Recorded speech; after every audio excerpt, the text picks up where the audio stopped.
Yes, people. Welcome to today's episode of the Stockroom podcast. And we are joined by Cameron Black, the VP of EMEA Saucony. That's right. Yeah. Well done. Had to make sure. Thank you. Welcome to the show. How you feeling? I am buzzing. Yeah. I'm so excited right now. We're sitting here in our first ever store in central London with you two. So I'm so excited right now. I guess to kick things off, when did this idea of the London store come to life? What was the first conversation that was we need a store and the store is going to be London? Yeah, so I joined the Saucony brand back at the end of 23. Nice. And we're looking at how we can try to drive momentum into the brand. How can we accelerate, the brand growth? And one of the things that I found at the time, or we found as a team, was we were investing across all countries in Europe. And as a result, we were very thinly spread.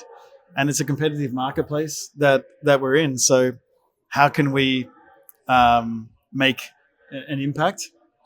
And so back then, we started actually saying, what we need to do is invest in 3 countries. Obviously there's a lot of countries in Europe. So let's invest into 3. How good are we? We're gonna invest into 3. And so we said, okay, then that should be UK, France, and Italy. 3 of our biggest markets. Makes sense. We thought UK, obviously London's in the UK, big global influential city. Paris, big influential city from a lifestyle point of view, fashion. Obviously the Olympics were there in 24. Yeah. And then we saw Italy with Milan, another fashion capital. So we then divided our investments up and looked at how we would invest. And we said, you know what, this is actually still too much. Let's invest into Put all your eggs in one basket. into 3 cities. Oh, okay. So we said, let's go London, Paris, Milan. Okay. Easy peasy. Okay. And then we divided it up again. We're like, no. You know what we got to do? So we got to go hard onto London. Okay. So we picked London at the beginning of, or the end of 23, beginning of 24. And it was quite a big step because it was basically taking a big punt that you're going to over-invest your marketing dollars and your people focus into one city. But London, it has a global influence on style. It's a big running market. Has the London Marathon, and itself is probably one of the most influential global cities in the world. Okay. So we picked London, and then we said, what we need an event, at least one race. So we said we're going to sign a race. So we signed the Saucony London 10K. We need to show up in lifestyle moments. So we picked some moments throughout the year that we could show up in London and really engage with the lifestyle consumer. And then we said also, apart from other things like upper funnel media investment, we said we need a store. So then we started looking for a store. And, you go, okay, do you go in Covent Garden? Do you go Regent Street? Do you go Carnaby Street, Soho, Seven Dials? Yeah. So we walked around the streets, looked at where the other brands what they were doing. And then James Street, where we are sat today, is the busiest footfall street in all of Europe. Okay. With 44 million people. Yeah. Crazy number. Yeah. Crazy number. So it was like, okay, how do we get onto this street? Yeah. Apple's on this street. Yeah, we need a bit of this street. But fortunately, we met with the local, one of the local landlords who owns a lot of the property around here. And we shared our vision for a store and for the brand. And they had a spot available. And we said, yes, please. Now, I've got to ask you this question because I feel like the consumer behavior to brick and mortar changes in cycles. Sometimes you want a store. Sometimes you want an online experience. I feel like the pandemic, we saw a real uprise in the whole online experience side of things. And now we're into this phase of okay, but actually we want to shop again. So I guess what makes shopping with you, what do you want to make shopping with you a unique experience for people, if that makes sense? How do you make it a unique experience for people to come to the shopping store? Well, I think retail is a really important place, because brick and mortar, because there's going to be over 600,000 people coming into this location over a year, and we get to talk with each one of them, and we can learn so much just by seeing what they pick up off the shelf, what questions they ask, things about even sizing, fit, colors, how they respond to different feel and technology. That is one thing as a brand. You're either hearing it secondhand from a retail partner, or online it's less interactive. Yeah. So the role of retail can really help a brand become more consumer oriented and consumer centric. So the role of this store is to listen, learn from the consumer. It's also to raise brand awareness, because there's so many people that are going to come in and walk past the store. And we believe that by having a retail footprint, it doesn't need to be stores in every single city in the world, but by having a retail footprint, we will create a halo impact for the brand. Of course, that goes outside even the London, goes outside the UK, goes out into across the globe, because this location is so prominent. Makes sense. What would you say is your favorite part of this store? That's really hard. I should ask you the same question, by the way. I'll say mine and then you tell me what yours is. Okay, no worries. Because I find this really hard. I love like the aesthetics. Okay. So I remember sitting down with our architects and designers, and we were drawing on a piece of paper the things that you see today. And we really wanted to have these sort of neutral, textural, minimalistic type of setting with innovative lighting and some very unique pieces that tell it apart from other stores. Yeah. But if we deliver that, then the product pops. And so that's what I like, the balance between this sort of neutral, minimalistic, but then allowing for the product popping and storytelling to jump, which the storytelling jumps from the screens that we have throughout the store. Yeah. And it jumps from the product itself. Okay. Makes sense. What about you guys? I don't think I have one favorite thing. I have two specifically. I really like the archive pieces that are on display. I feel like you don't really see, you hear a lot from brands about, they've got their archives in some warehouse off the grid somewhere, but you never really get to really see archive pieces in person. I really like with the running and trail footwear, there's a grading system, not a grading system, but there's like the 3 dots in regards to like the attribute system for it talks to the cushioning or because like when you the see responsiveness we see with a lot of runners, people don't really know unless they try it out. But it's like having that quantified understanding really helps the consumer understand this is something I would want. Okay. I know I need something more comfortable. The running shoes I currently have aren't that comfortable, or like it's hard to be agile, and there's different attributes there pointing out. It just really helps guide consumer to what they actually need. Thanks for saying that, because that's actually a recent learning we had as a brand that we were finding from our e-com. Okay. We started putting this into our e-com because we thought consumers, they don't really know what some of the technology really means. Yeah. Like we have amazing technologies in our shoes, but then what does it actually mean for them? Yeah. Exactly. And this came out of that, and then we put it into store. Yeah. Definitely. And I love that you pointed to the historical pieces. Yeah. Because even like that one there, which I know you can't see right now, but maybe you can see later, is the Kinvara front. That one's from 2010, and I'm actually wearing the model you can buy now. Yeah. So we can showcase that. I feel like for me, I want to say I'm intrigued by 2. I'm intrigued to see how the sundial light changes later. You're going to have to stay here a bit longer then. yeah, I'll be here for some time, don't worry. But the lights change color based on the time of the day. Yeah, I find that really interesting because London's a place where sometimes, like we're in a great period right now, it might even be a bit too hot, some might say. But the weather sometimes can be a bit gloomy. So it's going to be interesting to see how the reflection of the weather kind of might implement or affect people's shopping. Yeah, maybe we should manipulate it some days. If it's really gloomy outside, we'll create an environment they want to come into. Like summertime.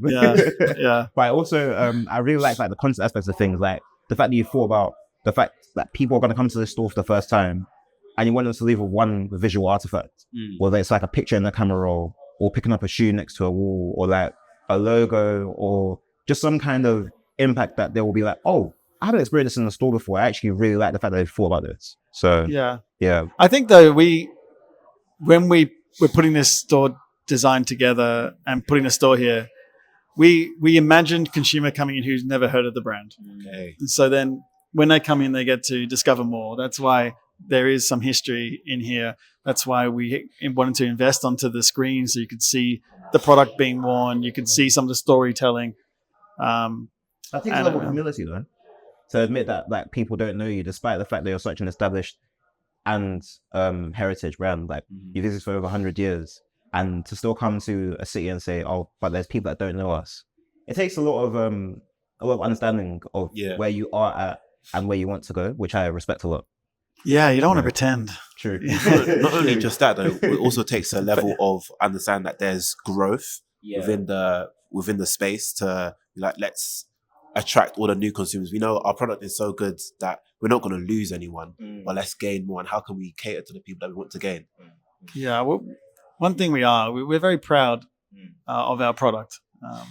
It was the first thing that I actually learned when I came to join Saucony, that everyone was, so proud of the innovation and the technologies that go into the product. And so what we just needed to work out is how can we tell that to more people? So, that's why we focused on London and why we put the store in. How can we tell our story more? Makes sense. But talking of product, I was doing a little bit of digging through like a lot of the digital marketing that Saucony does. And one thing that really stuck out to me was Saucony really tried to cater to all correctly. So what do you think catering to all correctly looks like, and how Saucony actually does that as a brand? Yeah, so not every runner obviously is the same. And there's the runners who will want to just do a 2K, 3K, or maybe they're building up. Maybe they have a couch to 10K aspiration, and you got to start somewhere. Also, there's the runners that want to run a marathon in 2 hours. Or there's the runners who just want to finish a marathon, and so there's so many different types of needs for your running. And also that's just thinking about how far you're going to run or how fast you're going to run. But there's also body shapes and how much support you need in a shoe. Do you pronate? How strong are your ankles? Like all of these things come into play. We really feel like we have a shoe that we can find a shoe for everyone. Even the widths, we have some shoes that have wider widths and more regular width as well. I wanted to ask as well, like, as VP of EMEA, what does success of the London store look like to you? Like, if somebody said the London store opening was super successful in like 2 years' time, what are the products of that? Yeah, obviously you put a store in and you want to hit your targets. That kind of goes without saying. I think the store is going to play a pivotal role in making the brand more well-known in London, UK, and even globally. Like even this street, we know the stats of tourism that comes down. And it's almost 50% of tourists that come down this street. Wow. Crazy. And almost 30% are actually from America. So the impact of the store is not just going to be felt only in London. And so, we're looking at how much the brand can engage with and become aware by more people. And I think that's one of the best metrics. I guess, like, following on from that question, behind us we've got the Retro Tech, and we've got the Pro Grid Trail, the Pro Grid 9. Obviously, that's like rang bells for you all around the world through collaborators like J-Tips, the stuff you did with Star Cow Paris, and even like other selects that you've done with like Satisfy and other collaborators that you've had. How important are collaborators to you as a brand, and are you looking to tap in with more London entities? Yeah, that'd be cool. I think we would like that. We have something around 36 collaborations planned for this year. Okay. And some of them are with the same design. Like J-Tips, he's part of the brand. He's part of the family. So we do quite a lot with him. but yeah, there's Minted New York. So There's some others coming as well that we're really excited by. There's one in particular from Europe that we're really looking forward to dropping. Okay. There's also Foot Patrol that we work with, and we've worked with End in the past as well. There's a lot coming. When I say 36, that's quite a lot. It's a number, serious number. For sure. Anything you want to tease to the people, or they've got to just wait and see? That's the thing about collaborations. It has to be sort of a lot of paperwork, a lot of hidden between. It's about getting in the know and hunting it down and being quick about it, because we know when we do drop it, it's not going to be many units. Standard. Okay. How important would you say content is, or content has been, to Saucony's resurgence? The content. Yes. Yeah, we huge. If you follow our Instagram, and you would have seen a significant change over the past 18 months. In fact, we went through such a change, and it was driven by the type of consumer that we want to talk to, which is this lifestyle runner, this consumer who wants to feel great and look good. And again, the store design, that's all coming back to that one consumer. So we scrubbed clean our Instagram maybe 18 months ago and said, let's remove all of that imagery that no longer connects, is the brand that we want to portray. And the content that we started producing, we drove a lot of local content. We worked a lot with run crews and also with lifestyle influencers. And we wanted to really have authentic content. So it was made by the people, made in the moment. We didn't want to have staged environments with perfect sky. And like one of the best shoots we did was in Paris during Fashion Week, and it was raining. And also in London, it so happened to rain on another shoot that we did, and I was like, but that was cool. It actually, you got a nice reflection off the ground with the water, and it was real. And recently, one of the ones we did was with a run club in Paris, Collision Run Club. And it's so authentic. Just love it. A lot of what we do content-wise has really been lifted. I think it's really interesting that you brought that ethos as well into the store. And I think that the importance of content, especially like user-generated content, when it comes to like you cracking the code of certain shoes, and now you've got certain shoe enthusiasts like ourselves and other people who are now reviewing the product, and all of this content still leads back to the fact that as much as Saucony might not be known by everybody, more and more people are finding out about them as the days go on. And I feel like, again, like you said, like with the London store, it's just a further testament to that journey, and I'm sure that it will break through to the people that it should on a worldwide scale. So I love the fact you guys are talking about our shoes. Thank you. That's really cool. Even talking about breaking through, so I like statistics, I like numbers. I was reading from an article that Saucony in Q1 profits were up by like 29, like 30%. Revenue was up 30%. Revenue was up by 29, 30%. In quarter one, and globally, which is amazing to see from a brand. It's like, what do you think, outside of like speaking about content and of what we spoke about, what else do you think is attesting to Saucony's like rapid growth on a global scale? I think there's always a lot of things that help a brand to perform well. I would say one of the biggest things is the product. Okay. The work that the team has done over the last couple of years, because even the Elite 2, which we just launched, that project started over 2 years ago. And so the work that the product team have been doing over the last couple of years has really lifted the brand. And we're winning more awards, and we're dropping great product, and it's selling out quickly, and it's really exciting. The Endorphin series is one of our key categories that is part of the Fast and Light category, so one of our key franchises, which has the Endorphin Elite 2, the Endorphin Pro. We just launched the Endorphin Speed 5.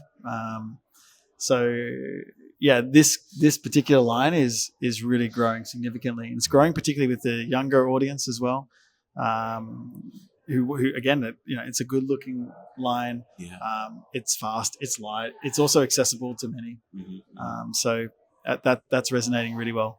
And then I think, like I mentioned before, we got great product, and it's getting better and better, and then telling the story to more consumers, creating a store like this, focusing on our content, creating activations in our key cities of London, and actually we started in Paris as a key city this year as well. Built on the momentum we saw in London last year, we're able to add another city to the investment mix. I think those two things are playing a big part. I guess like to gradually bring this conversation to a close, I want to ask you, what does like a week in your life as a VP look like? I'm on a lot of calls. Yeah. I'm on a lot of Zoom and Teams calls. We